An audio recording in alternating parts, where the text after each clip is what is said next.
Erica and Irma are sisters. These teenagers have something in common. They all have type 2 diabetes together, and they have plenty of how important it is. It's estimated that 20 million Americans also have this condition. Diabetes. Increasingly, they know she has health includes young people like Brandy because she didn't manage her illness when she was young. Irma.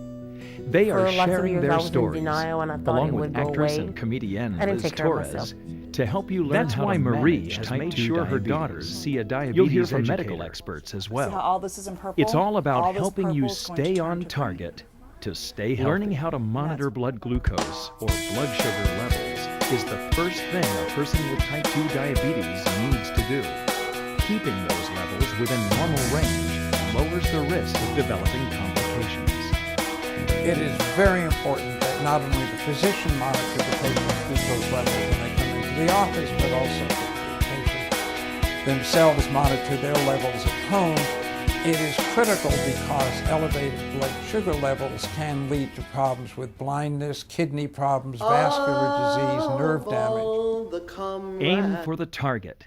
The American Association of Clinical Endocrinologists recommends a blood sugar level target of less than 110 before a meal and less than 140 2 hours after the start of a meal. As for the meter you'll use to test your blood sugar, there are lots of choices.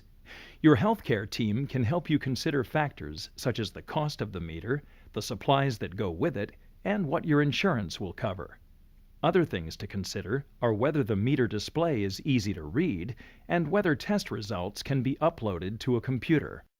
And of course, you'll want to know how easily and quickly the testing can be done.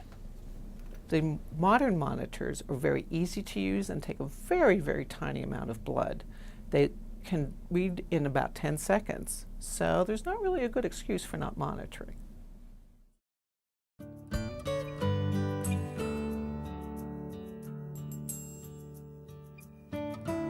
So you can see here, these are all your blood sugars for the last 2 weeks.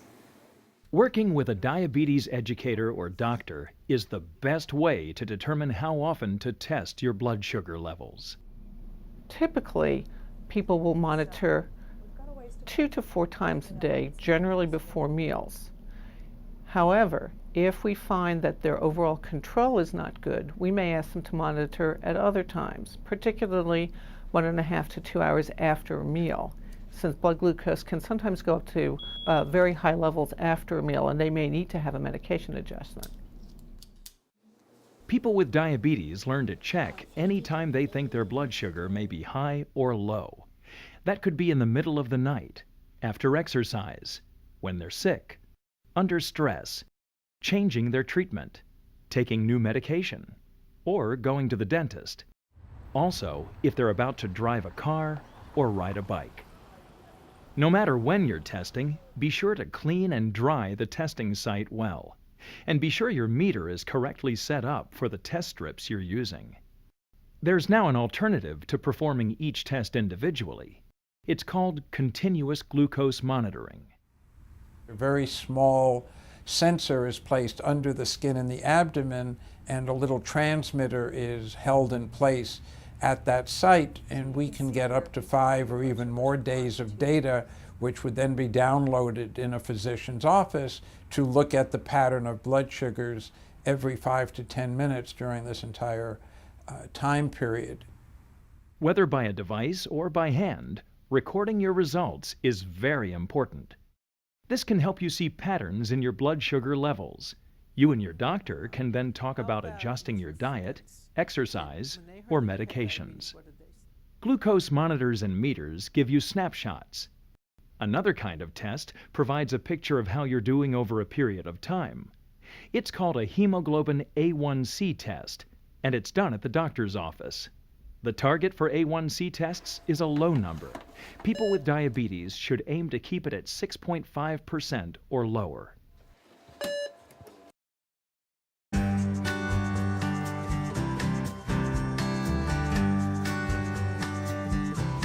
There are several medications used to treat type 2 diabetes. They work in different ways. The kind prescribed for you will depend on your age and other individual needs.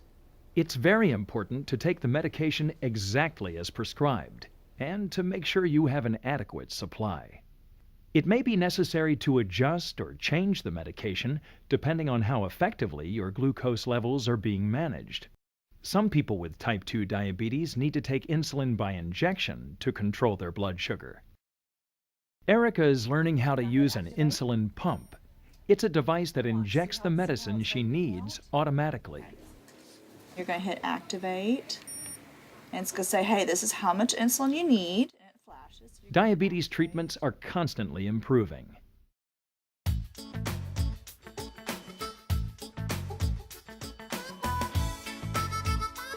Healthy eating is a major tool for managing your blood sugar levels. Soup. Knowing as much as you can about food and meal planning can make a huge difference. So how are things going with your meal plan? It's going great. Josh has been working with a dietitian to learn to make healthier food choices. You really only need that 1/2 cup of like all natural juice. One thing to be aware of is carbohydrates. They're the main source of glucose for your body. These can be sugary or starchy foods, such as bread, potatoes, fruits, milk, dairy products, and anything that contains added sugar. What people with diabetes need to watch for is they need to watch for the more refined carbohydrates, such as your white breads. We want you to have more of the whole grains. There's no perfect food and nothing forbidden, but a balanced diet should rely on a variety of vegetables, whole grains, fruits, non-fat dairy products, beans, lean meats, poultry, and fish. Of course, alcohol is out of the picture for teenagers. For adults, the limit is usually 1 drink a day for women and 2 for men. If you drink alcohol, talk about it with your doctor.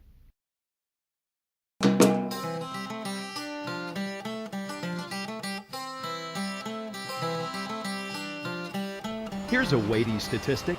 More than 80% of the people who develop type 2 diabetes are too heavy.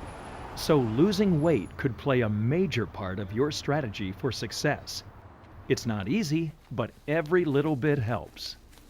And in many situations, just a moderate loss of weight, even 10 or 15 pounds, can make a big difference.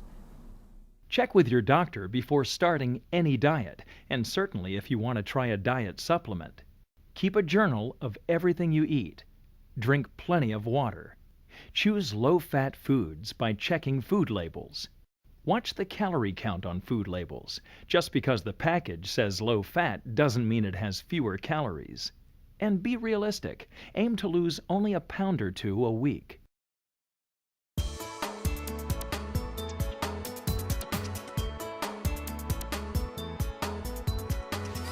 A big help in losing weight and diabetes management is meal planning. Here again, a diabetes educator or dietitian